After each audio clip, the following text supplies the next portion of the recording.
He was 21 years old and just beginning his career as a news photographer. But on Thursday, Luis Carlos Santiago was shot dead. Another photographer was severely wounded along with him in the border city of Ciudad Juarez. Local authorities say it could have been a case of mistaken identities, or they could have been direct targets of the drug cartels. Journalists covering Mexico's drug war say they are working in a climate of fear.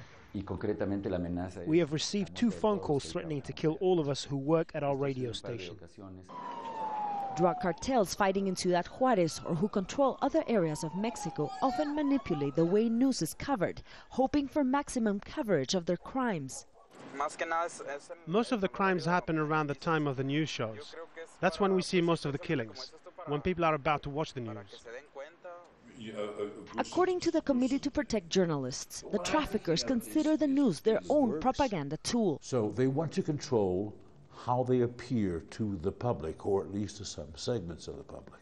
Here in Mexico City, newspapers still publish gruesome photos of the violence of the drug cartels. Television networks inform but do not show images. But in the north, especially in violence-stricken areas, reporters do not report on anything related to drug violence for fear of retaliation.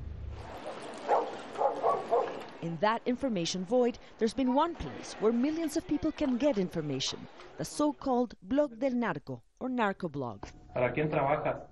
Para el Chapo Guzmán. The website, run anonymously for the author's security, gets more than 3 million hits every month. It documents the brutality drug cartels use against their enemies. Drug traffickers often provide the blog with photos and videos. The anonymous blogger argues the people have the right to know what's happening in their communities. Some reporters in cities like Ciudad Juarez are still risking their lives to report on the drug war.